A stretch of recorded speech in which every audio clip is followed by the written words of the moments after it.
I'm not crying, but I don't know what's happening. Oh, dude, like my forearms are sweating, dude. Hey there, how's it going? I'm Migs with Elite4, and this is Sauced Up, a show with saucy questions and even saucier wings. Today we're joined with Doug Blank, a man of legend around these parts, even the Austin parts. He is known in this bar industry as well as being a fucking rock star. Doug Blank, welcome to the show. How you doing? I'm good. Thank you. That was very kind. I would never say that about myself, but I appreciate that, most certainly. How are you with spicy stuff? I can eat spicy stuff, and I have eaten spicy stuff, but I must say I am not good with spicy stuff. So I can get through it, and I'm more certain I will, but I might have to have a panic attack or two to get us through there, but we'll get through it. All right, well, you know, we're here filming in Dodge City. If we need to take a break, we'll take a break. We'll take a shot. We can do whatever we want. Hell yeah. Hell yeah.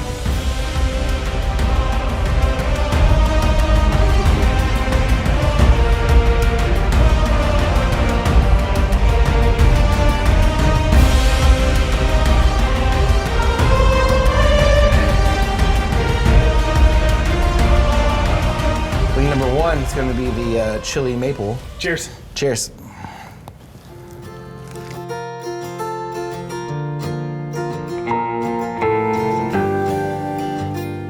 Twist them apart? Yeah, I'm a twister. What do you do? You know, I just attack it. I just attack it. If it falls apart on me, it falls apart on me. That's the first time I had that. That cost us. It's awesome. As a veteran bartender who has worked in many different types of bars, from dive bars to like craft bars to even ramen bars, is there a particular type of bar that you just enjoy working with and just like kind of jives with you as a person? Dive bar is about the neighborhood, the vibe, the friends, and everything going, and just like your whole experience of like being a part of a neighborhood, really. You know, like there's this weird thing we go to a dive bar and like the guy knows like what bottle of beer you want or whatever shot you want. You it's know? more personal. More personal, yeah. I mean, craft, you can have that element, but being on the other side, being on the side of the bar to make the drink, like building a cocktail and like putting your heart and soul into it and then pushing it across the bar, give a little bit of education, showing some history, showing some love, and the person that you give it to that receives it, really feeling it and loving the experience. There's something special about that, you know, because you walk in, that cheers vibe, everybody knows your name, happy to see everybody, everybody's hollering, you know, buy everybody a round of drinks, and it's just about like, just really about friendships and making good relationships. Very good. If you're ready, we can move on to the next one. Yeah. It's gonna be Yellowbird's Bliss and Vinegar. Hell yeah.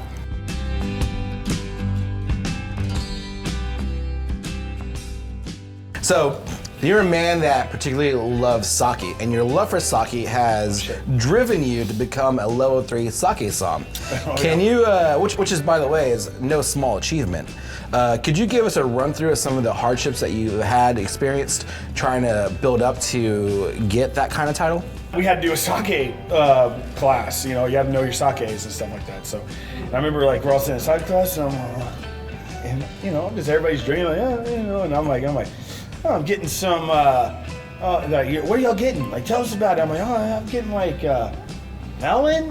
And everybody's like looking at me. I'm like, cream and pineapple. And I'm just throwing something like then. And everybody's just like looking at me, what the hell is Doug talking about? I'm like, yeah, that's what I'm getting on. And then a guy ended up becoming essentially like my sake mentor or whatever. He like pulled me aside after, he's like, so you look like, hey, like, have you been drinking sake? I'm like, no. No. Like, you don't know anything about it? I'm like, no. He's like, well, everything he said was great. And he's like, would you like to learn a little bit more about it? I'm like, yeah. But I was just in love with sake, and I just dove in. So it was about 2 solid years and just really fell in love with it. And I took the test, and lo and behold, like I passed very well. And I'm very, but it's like hard, like, you know, put a lot of tremendous amount of effort into it. Very nice. Well, let's move on. This is going to be Hoff's hot sauce. Hoff's.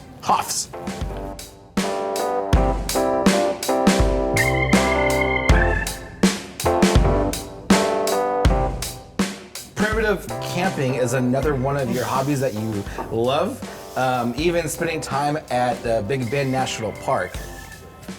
Is there a certain like clarity to your mind, or like certain like vibes that you pick up when you're out there, or what drives you to actually go do that? Dude, what the hell? That's good. That's a good question, man. Wow. So Big Bend is something that's very, very special to me.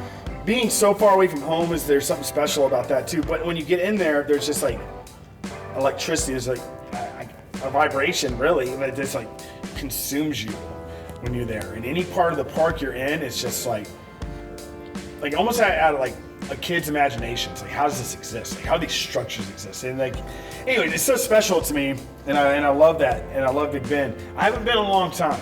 I don't want to get too deep into it, but I have. I haven't been in a long time for a good reason. The last time out there was not my most shining moment. Okay. So just a little rascal partying, trying to explore the park in his mind. Oh. Sometimes it doesn't translate well with everybody else in the park. So I haven't actually been a Big Bend in a while. But with that said, it's a very special place to me. Somewhere I think about all the time. Like. When I'm down and out, like my go-to place in my mind is Big Bend. All right, good cool. question. Cool. Yeah. Very good, dude. That was a good answer. All right, if you want to, we can move to the next one. Let's do it.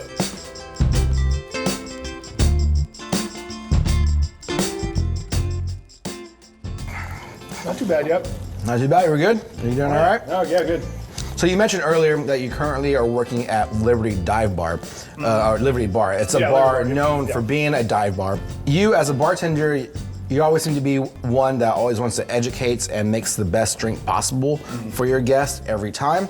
Do you ever experience any resistance or pushback from an environment like that are just so used to making just your regular primitive drinks? So the pushback isn't necessarily there because I'm not.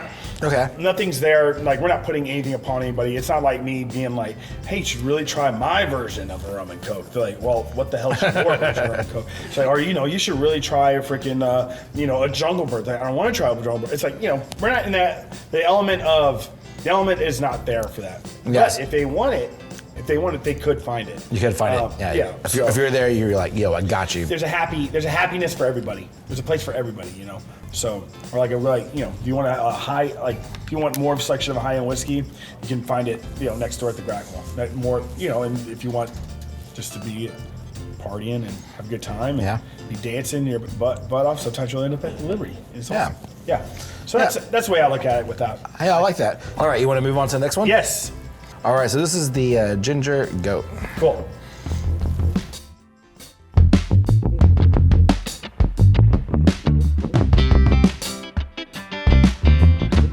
There's citrus in there? A little pineapple? Yeah.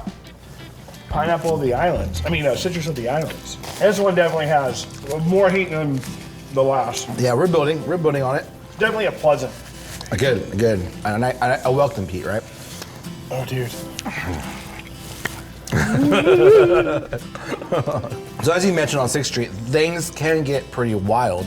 And I want to bring up a fun fact. As a kid, you used to take karate lessons. Do you still have those moves? And do you ever find yourself in a situation to where you're tapping back as a kid and using those moves to help break up any barroom brawls? So, you talked to my mom, didn't you? Dude. Oh. So one karate was Taekwondo, and hey man, I was pretty good. Yeah, I was good, dude. I can't lie, man. It was. That's awesome. No, yeah, Taekwondo. My mother's flower shop across the street. Excuse me. Easy. Am I choking? I don't know what's happening. There was a Taekwondo dojo that opened up called Inner Peace, and my mom just go at it. And I loved it. I fell in love with it, and I loved, dude, and I was so into it. And I want to get this clear. My siblings say that I got kicked out of Taekwondo. I did not get kicked out. My big sister was telling me the other day, well, you got kicked out of Taekwondo. I did not get kicked out of Taekwondo. I stopped going to Taekwondo. And just need to clarify that now. Okay. And so, Let the record show. I did not get kicked out. It was on his own accord. I did not get kicked out of Taekwondo. And she's like, well, you're going and showing everybody, you're fighting. I'm like, and I straight up said, I'm like, hey, if somebody wants to smoke, 8-year-old Dougie was fucking laying it on him. I can't help it. Excuse me. I think it's my first F word. But I was trying to do this whole time without cussing. So anyways, good question. There are a tremendous amount of fundamentals that were taught to me. I don't want anybody trying, and I don't need anybody coming up to me after watching me go, hey, why don't you show some of those fundamentals? But like, but yes, they have, and I hate to, there's probably, there's Victoria and Cuero, they all know me. I had a chip on my shoulder like all the way into my teens and 20s and stuff. I'm not like that anymore. I still got a chip on my shoulder, but I'm not looking for any trouble. Yeah, the defender of the flower shop, just like, oh. Yeah, it's like you get poinsettias like everybody else gets poinsettias at Christmas time. Don't be asking for lilies during Christmas time. That's Easter time. Ain't no one with that smoke. Yeah. But with that said, I can get a little bit of dogfight. I can throw a jab.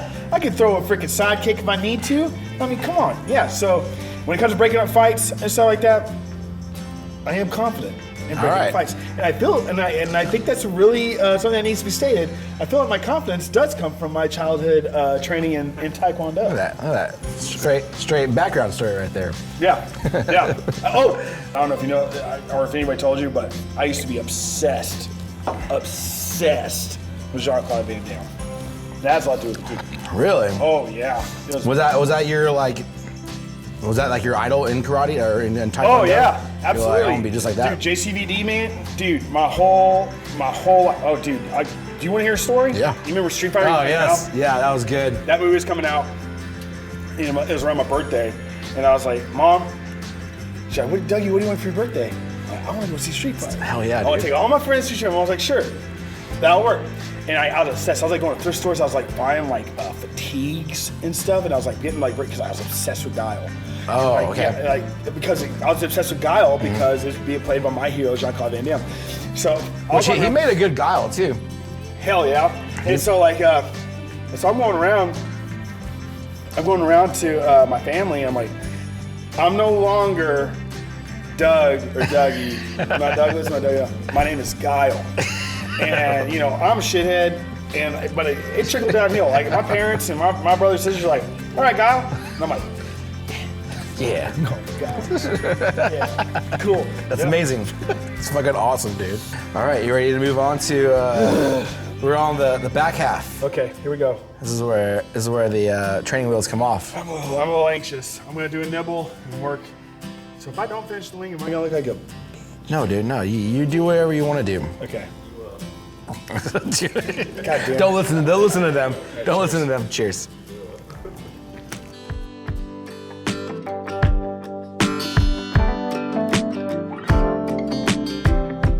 Oh god damn it! That's like straight up. No, this one it ain't bad. But it has that like octane taste to it. So like, all right. I can do it. You can do this, Guile. You got this. I'm not gonna die. Yeah. All right, I'm Guile. Okay, So I'm in. You good? Lock You good? in, baby. All right, let's go. Go. So it is known that you have a big love for rums, right? Anything from Jamaican rums to Spanish rums. We're talking rum fire, all the way to Panama Pacific rums. Mm-hmm. What is it about rums that just resonates with you? Good question. I feel like I should answer this question a lot more than I do, but nobody ever asked me. I appreciate it. Because everybody's like, dude, Doug just fucking loves rum. So, man, okay, I could do this. Dude, you're doing great. I could do this. So, rum is very good. So that's the first and foremost. Rum tastes really good. And the thing about rum is, when you look at rum, and people are like, I don't like rum and everything, so you just don't have the right rum, And like when you have like a good rum, like you just said, like rum fire is an extreme, but if I were to give you like Smith & Cross is like a overproof Jamaican rum, or if I gave you Panama Pacific, even like a 9-year or whatever. When you try, I'm like, man, this is just as good as any whiskey or that I've ever had. Well, not Smith & Cross. That's like its own unique thing. But if you have an aged rum, it's like, man, I could drink this like in an old fashioned or whatever, an El Presidente, which is like essentially the rum version of a martini. Okay. So yeah, like I could give that to you right now, and you'd be like, I get it. And like when you drink rum, or when I drink rum, like if like Amanda even knows, like, or my Amanda, my fiance, is like, I'm like, I'm getting rum drunk tonight. It's like, you might as well lock me in a damn room because I'm just like getting weird, dude. It's like, it's just, I just connect to it in so many levels. So many of my friends do as well. I got introduced to it the right way, you know? And I feel like if I were to introduce you to rum the right way, like, hey, try this, like, not. Hey, if you like Malibu, more power to you. I'm happy to give you Malibu. If you like Bacardi, I'm happy to give you Bacardi. But if you're like, I don't like rum, it's like, but if you don't mind, would you like me to show you a rum that you probably, 9 times out of 10, you will like? It's just, rum's awesome. Yeah, I love it. All right, that was a good answer on that one. Are you ready to move on to wing number 7? All right, let's do it. All right. Are you doing the whole thing? I mean, yeah, I'll do whatever you do, all right? I'm gonna start with the nibble. I'm gonna let my mind. All right, let's go.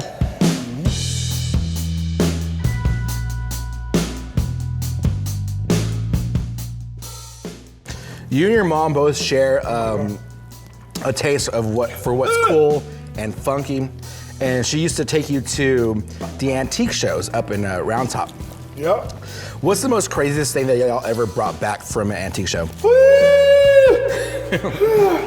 My mom bought this statue, like the St. Francis of Assisi statue. My mom is like all about it. They're like, yeah, it's pretty cool. And it's like, like looking at it, like, that is definitely not a St. Francis. Like, well, it is. Like, it looks like a druid. And so he has like this druid statue, like wizard, like looking dude. Like, hell yeah. Yeah. Yeah, that's still there too. Woo. Oh, olive tree. Olive tree's a good one. Oh. Still in the backyard, playing in my parents' backyard, still there. Doesn't bear, what is it called? Olives. That's beautiful. I like love and hate you at the same time. I'm sorry, Doug. I just can't. I'm sorry. No, I get it. I'm here with you. That was. You want to just go ahead and move on? Move on to the next one. This one's dangerous. This is the bomb. Can I just nibble? Is this the bomb that that we all know? Yeah. I'm gonna nibble it. Sure. I'll do it too. Thank you. Yeah, you're welcome.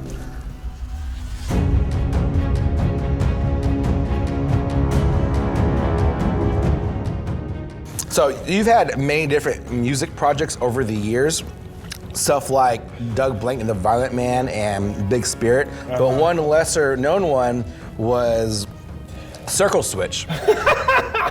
Yeah? Can you tell me about Circle Switch and what made that time with them so special? Yeah? I can. So, Circle Switch is my first band ever. Yeah? So, yeah, I was 14. I think I take one more nibble off this. Let's go. Let's do it. So, yeah, okay, I always wanted to be in a band. So, 4th grade. I'll be in 4th grade. Even not in 4th grade, I want you to say, Dougie, little Kyle. Little Kyle. What do you want me to grow up? Chances are I would say, oh, rock and roll. And I tried, and I love it. But anyways, are you sweating? A little bit. Dude, what the shit? I was 14 years old, started my first band. I'm not crying, but I don't know what's happening.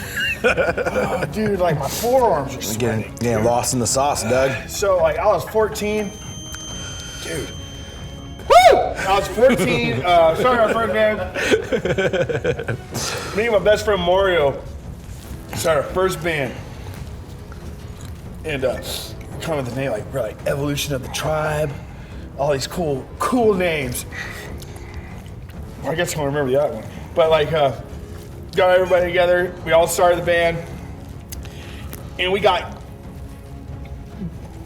good enough to play a show. But dude, it's so crazy. Like, you know, you think about like in high school and stuff, they're always like, oh, you're a deadbeat, you're not following school. It's like, dude, what we did to put on those shows at like Sun Valley and stuff, dude, it's like not just me, but all of us kids, like hiring sound guys, like booking shows, making flyers, getting it all out, like jumping rides, going to practice. Like it's like that whole entire eagerness and drive as a kid to make a band like that. Like it's like, man, dude, like It's a lot. Yeah, I don't want to be in algebra. I want to rock and roll it.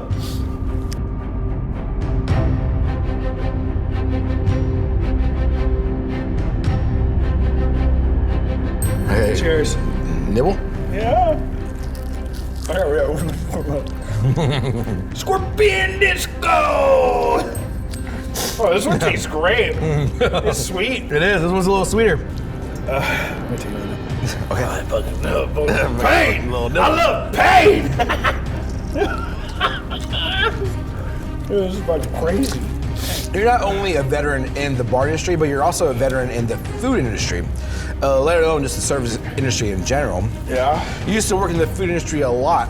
Oh yeah. What are the things that you love about the food industry and things that you hate about the food industry? When you're a kid working in the service industry and you're like, it's so exciting, it's so energetic, it's so magnetic, you know, it's like intoxicating.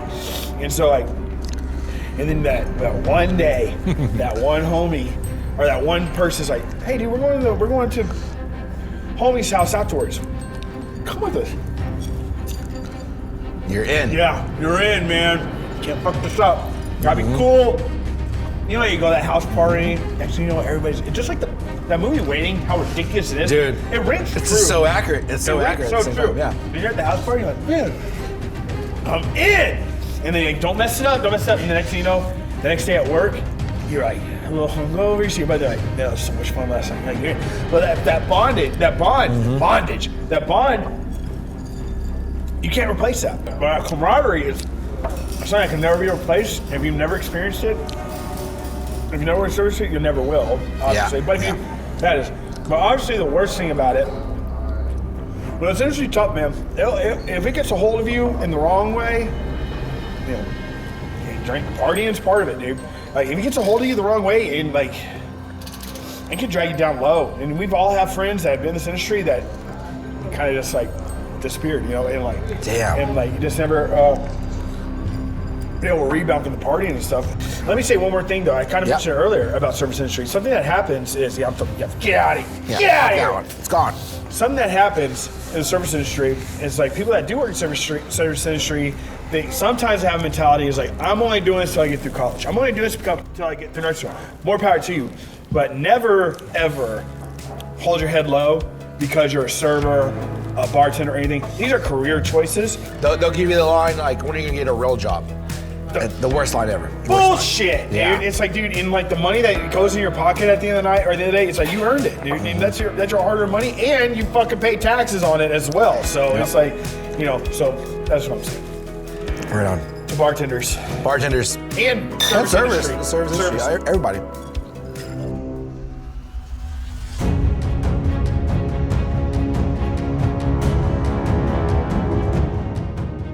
All right, Doug. We have one wing left. It's tradition around here that we put a little extra on the last wing. Oh, I get it. You don't have to if you don't want to. Just a little extra dab. Little dab-a-do See, there you go. See, that's all you need. Dab-a-do ya. All flats, baby! All flats. I usually don't yell baby and stuff like that. And I never yell like, let's go! But like, for some reason, it's appropriate For right now. some reason, this hot sauce is really bringing it out of you, right? Oh, that's good. That's good. Is that good? That's great. Hey, dude, I love you, man. I love you too, dude. Thank you so much. This is so much fun. I can't. A little tangy. Tangy. Brutal. Here we are in Wing 10. Oh my God. At the Hardwood, you were able to serve Doug Blank's original cocktails. Which cocktail is an original cocktail that you made up, that you love the most, and how do you serve it? So my favorite cocktail I've ever made, pretty easy, pretty straightforward. And it's called the Occam's Razor. Oh. It's like a blend of rums, my funky rums. It's essentially a rum old fashioned with some house made syrups and stuff like that. Mm-hmm. Why This is getting Why worse. do they make things? Yeah, it just keeps going. Excuse me. It just keeps going. I have another cocktail called the Golden Idol. So essentially the cocktail I made, house-made orgeat, really great, really respected syrup. Orgeat, this like beautiful pineapple amaro by a company called Heirloom. Like it's really like they make like a bittered liqueur and they like put pineapple bark in there and it's really wonderful, and a pineapple juice and some really luscious Jamaican rums. Shake it up, froth it up real good, put it in a beautiful tiki glass, but it's such a beautiful drink that I actually put it in a Collins glass. So you see them? Can you see me? Mm-hmm. I can't see you. And so like, and then like put some nutmeg over it. Fantastic. Doug, those are my favorite cocktails. You did it, Doug. 10 wings up, 10 wings down. You completed the challenge. This camera. Tell the world where you're at, where they can find you. Anything you want to say? Floor is yours. I'm at the Liberty in Austin, Texas. I'm running that joint. I'm not behind the bar there, but I'll definitely let me know you're coming. I'm always there. I'd love to take care of you. And you know, I have a podcast. I have a podcast with my best friend Joel called I Didn't See It But I Believe You. Available on all platforms. And then I have another podcast, Spirits Guide with Doug Blank, where I talk about booze. Actually about to restart it and like redo them. But please, be good to your neighbor, tip your bartenders, and thank you. This is so much fun. Thank you. It's a pleasure having you, Doug. Yeah. And thank y'all for watching. And I'll see you next time on Sauced Up.